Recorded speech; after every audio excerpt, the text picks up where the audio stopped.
Hello, dear guys. Good morning. This is Omkar Singh. You are most welcome at my YouTube channel, The OK Miracle of English. Friends, आज का जो session है बड़ा ही interesting session है। नियमित जो हमारी टीचिंग चल रही थी उस पर आधारित नहीं है, बल्कि आप बोर्ड पर लिखा देख रहे होंगे गेम ऑफ वर्ड्स पार्ट 1। थोड़ा थोड़ा करके हम आपको ये भी बताना चाहेंगे कि अपने आप में वर्ड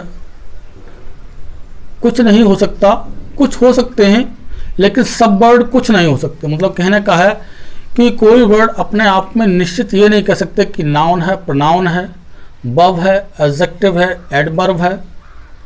किसका वर्क कौन सा शब्द करता है वो अकॉर्डिंग सेंटेंस के आधार पर वर्ड अपना रूप चेंज कर देता है। तो प्ले ऑफ वर्ड शब्दों का गेम या प्ले ऑन वर्ड शब्दों पर खेलना, शब्दों पर, या गेम ऑफ वर्ड मतलब शब्दों का खेल हम आज का सेशन लेकर के आए हैं। तो कुछ महत्वपूर्ण शब्द हैं, इनको हम यूज करना चाहेंगे। देखिए, एक वर्ड हम लेते हैं इन, पहले सबसे इनका यूज करके दिखाते हैं हम। इनका मतलब होता है मैं। अब इन क्या होता है, क्या हो सकता है? एडवर्ब हो सकता है, एडजेक्टिव हो सकता है, प्रपोजिशन हो सकता है, क्या हो सकता है?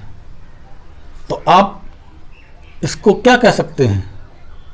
आपके प्रीपोजिशन है, बिल्कुल सही है। आपके एडवर्ब है, बिल्कुल सही है। अब कहाँ कब ये माना जाएगा तब हम बताएंगे। अब देखिए, सेंटेंस के अकॉर्डिंग हम इसको फर्स्ट सेंटेंस लेते हैं। जैसे सी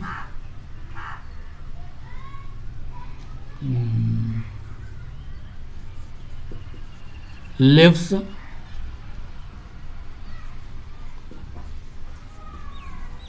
इन the village, in this village कर देते हैं।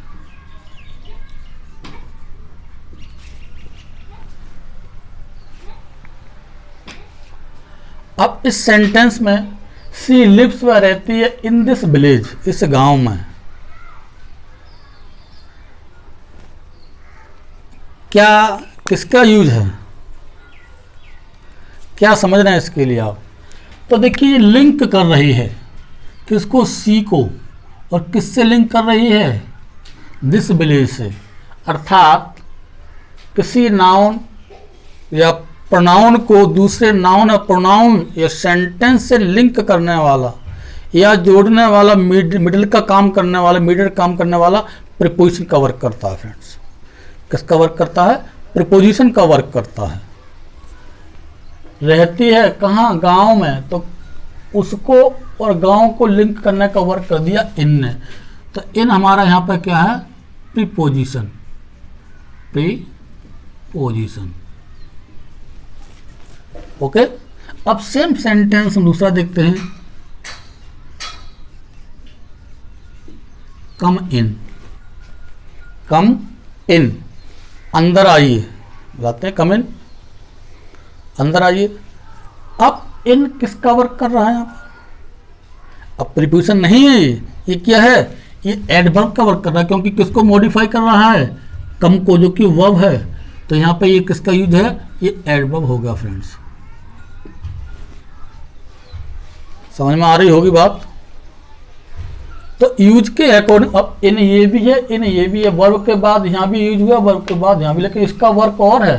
ये सी को लिंक कर रहा है सीधा गांव से। तो लिंक करने वाले का मीडिएटर काम करती है, प्रीपोजिशन जोड़ती है। अब कम इन, ये एडवर्ब ऑफ प्लेस है। कम इन, अंदर आइए, कहाँ आइए? अंदर की बात कर रहे हैं, एडवर्ब ऑफ प्लेस है, एडवर्ब का वर्क कर रहा है। तो हम ये नहीं कह सकते कि कौन सा शब्द कौन सा पार्ट ऑफ स्पीच हो सकता है। चलिए और एग्जाम्पल लेते हैं। देखिए, एक वर्ड हम लेके चलते हैं इल का। कौन सा है फ्रेंड? इल। अब इल का मतलब किससे लगा सकते हैं आप? एजेक्ट का वर्क भी कर सकता है, एडवर्ब का भी वर्क कर सकता है। अब देखिए सेंटेंस हम लिखते हैं, ही इज इल नाउ, वह अब बीमार है। तो क्या है इल यहां पर, बताइए किसकी विशेषता बता रहा है, वह की। इल क्वालिफाई किसको कर रहा है, वह को। वह क्या है हमारा, प्रोनाउन। क्या है फ्रेंड्स, ये प्रोनाउन। तो प्रोनाउन कौन क्वालिफाई करता है, एडजेक्टिव। तो यहां पे ये क्या हो गया, एडजेक्टिव हो गया फ्रेंड्स। ओके, वह बीमार है, कौन बीमार है, वह। तो वह के लिए क्वालिफाई कर रहा है, अर्थात नाउन और प्रोनाउन को क्वालिफाई करने वाले वर्ड क्या कहलाते हैं, एडजेक्टिव कहलाते हैं। तो यहाँ किसका वर्क कर रहा है, ये एडजेक्टिव का वर्क कर रहा है, इल। दूसरा सेंटेंस देखिए, शी वाज इल ट्रीटेड।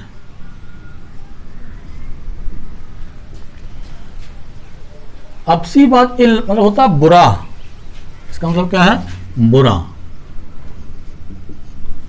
या बद। ट्रीटमेंट होता है व्यवहार करना, उसके साथ बुरा व्यवहार किया गया।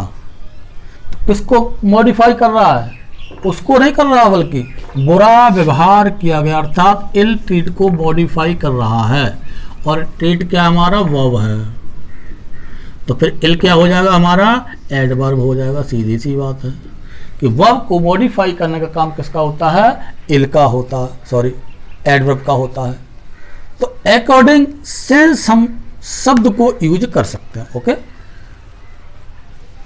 और देखिए और शब्द लेते हैं, विभिन्न इसके यूज हो सकते हैं। थोड़ा आपको ये बताना चाह रहे हैं कि अपने आप में कोई भी शब्द विशेष पार्ट ऑफ स्पीच का हो सकते हैं, लेकिन हर शब्द विशेष पार्ट ऑफ स्पीच से संबंध नहीं रखते हैं, वो यूज के आधार पर अपने आप को बदल लेते हैं फ्रेंड्स। तो ये कहना उचित नहीं है कि फला चीज़ यही हो सकती है, नहीं ये तो एडवर्ब हो सकता है, ऐसी कोई ज़रूरत नहीं है।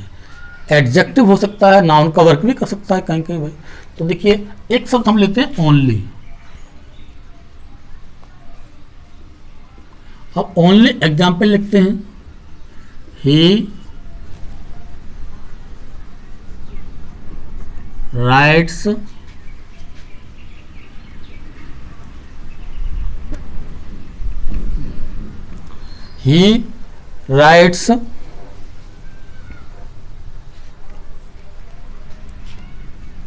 the only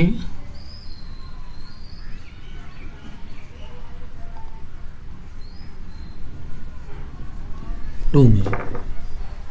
he writes, wrote करते हैं, पास्ट में ले जाते हैं, he wrote the only letter to me।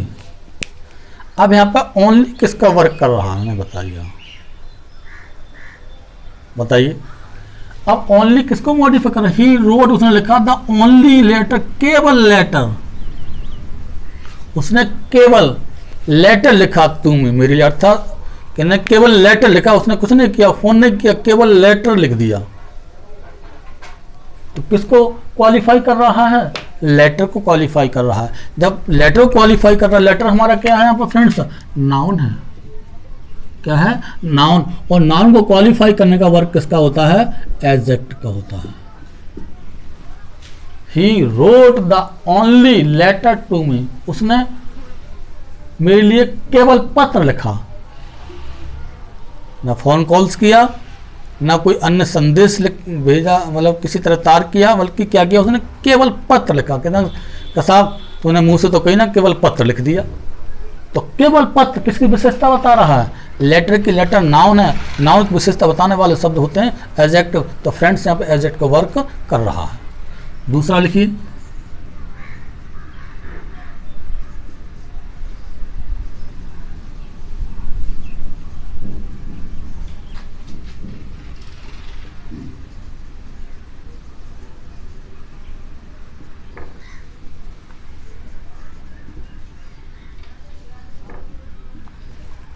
He was only taught Hindi. He was only, केवल उसे केवल सिखाई गई, पढ़ाई गई, केवल पढ़ाई गई हिंदी, उसे केवल पढ़ाई गई, उसे केवल पढ़ाई गई। अब बात समझना, अर्थात केवल पढ़ाया ही, कोई भी शब्द लिखाया नहीं गया, उसे केवल पढ़ाई गई हिंदी और कुछ नहीं किया। पढ़ाई गई, पढ़ा दी, समझाई भी नहीं उसे ढंग से, लिखाई के पढ़ा दिया बस, केवल पढ़ाई हुई, लिखाई तो हुई नहीं। तो इसका मतलब है ये किसको मॉडिफाई कर रहा है? वर्ब को मॉडिफाई कर रहा है फ्रेंड्स। तो वर्ब को मॉडिफाई कौन करता है? एडवर्ब करता है। तो हमारा ओनली यहाँ पर क्या हो गया? एडवर्ब का वर्क कर रहा है। तो जिस भाव में सेंटेंस का यूज हो उसी भाव में वह शब्द अपने आप को रूप दे देता है। अब वही ओनली, वही सेम शब्द है, अब यहाँ यूज हुआ, किसको क्वालिफाई कर रहा है? लेटर को, नाउन को, तो एडजेक्टिव हो गया। और यहाँ वर्ब को मॉडिफाई कर रहा है, तो हमारा क्या हो गया? एडवर्ब का वर्क कर रहा है फ्रेंड्स। तो उम्मीद है कि आपके ये चीज़ें समझ में आ रही होंगी।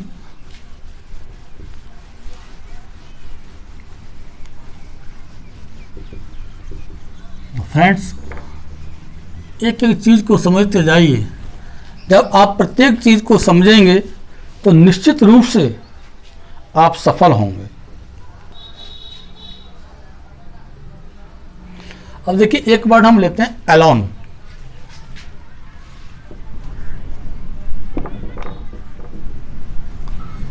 अलोन वर्ड जो हम ले रहे हैं, एलोन का मतलब होता है अकेला। अब ये कौन सा पार्ट हो स्पीच हो सकता है? तो देखिए एग्जाम्पल के तौर पर, his friend was sitting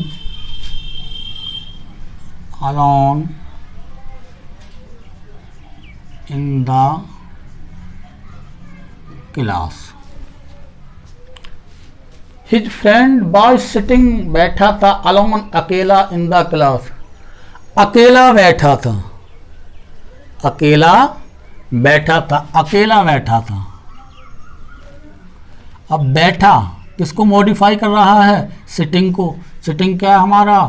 verb. तो वर्ब को मॉडिफाई करने का काम किसका होता है फ्रेंड्स? एडवर्ब का। अर्थात एलोन हमारा क्या हो गया? एडवर्ब यहाँ पर हो गया, क्योंकि अकेला बैठा था, उसका मित्र कक्षा में अकेला बैठा था, अर्थात और कोई नहीं था वहाँ पर बैठने के लिए, मात्र कौन था? उसका मित्र था, सिंगल वन था, अकेला था, अलोन था, ऑल अलोन था। तो ऐसी स्थिति में किसको मॉडिफाई कर रहा है? ये वर्ब को मॉडिफाई कर रहा है। जब वर्ब को मॉडिफाई कर रहा है तो हमारा क्या हो गया? ये एडवर्ब हो गया फ्रेंड्स। दूसरा एग्जाम्पल ले सकते हैं,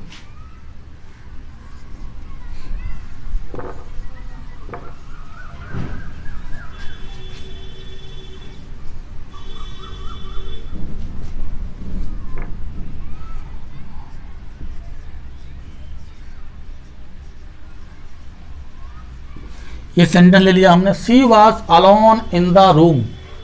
सी वाज अकेली थी, कौन थी? सी। अर्थात अलोन किसको मॉडिफाई क्वालिफाई कर रहा है? सी को क्वालिफाई कर रहा है। सी क्या हमारा? प्रोनाउन।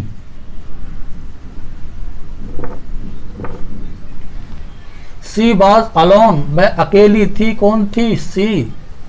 किसको मॉडिफाई कर रहा है? अकेली थी, इन द रूम, कमरे में। तो अकेला शब्द, अलोन शब्द किसको क्वालिफाई कर रहा है? सी को क्वालिफाई कर रहा है फ्रेंड्स। और सी हमारा प्रोनाउन है। प्रोनाउन को क्वालिफाई करने का काम किसका होता है? एडजेक्टिव का वर्क होता है फ्रेंड्स। तो यहाँ पर हमारा ये क्या हो गया? अलोन एडजेक्टिव हो गया। तो कोई भी पार्ट्स ऑफ स्पीच को हम ये नहीं कह सकते कि फलां शब्द उस पार्ट ऑफ स्पीच से सीधा सीधा नहीं कह सकते। और देखिए, थोड़ा सा हिंट हम देना चाहेंगे आपको। देखिए, बर्ड की बात चल रही है तो बर्ड के बारे में और एक दो चर्चा कर लेते हैं, वीडियो लंबा ना हो, जिससे कि अगले पार्ट में और बताएंगे, बहुत ढेर सारी चीज़ें हैं। देखिए हमने लिख दिया ये शब्द जी। अब ये क्या है अपने आप में है? ये एक वर्ड है। क्या है ये? वर्ड। इसका मतलब हो गया जाना। ये शब्द है। अब इसमें शब्द कहेंगे। अगर हमने इसे कर दिया क्या? गो, तो क्या हुआ? फिर भी ये शब्द ही हुआ। अभी ये वर्ड ही है, नथिंग एल्स। इसके सिवा कुछ नहीं, केवल शब्द है।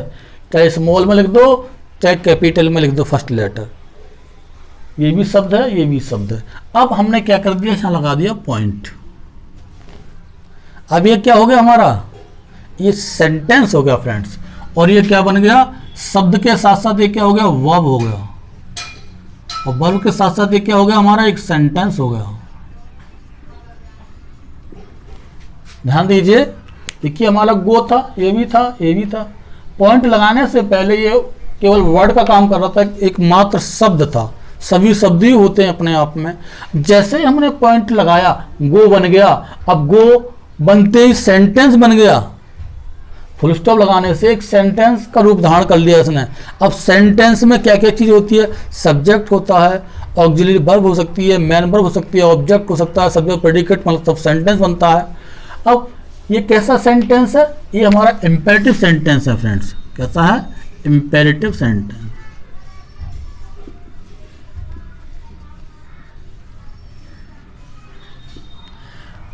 अब इंपेरेटिव सेंटेंस केवल वन वर्ड का भी सेंटेंस हो सकता है। मतलब किसी भी सेंटेंस के लिए सब्जेक्ट नहीं हो काम चलेगा, ऑब्जेक्ट नहीं हो काम चलेगा, अदर्स वर्ड्स नहीं हो काम चलेगा, लेकिन without verb we can not make a sentence.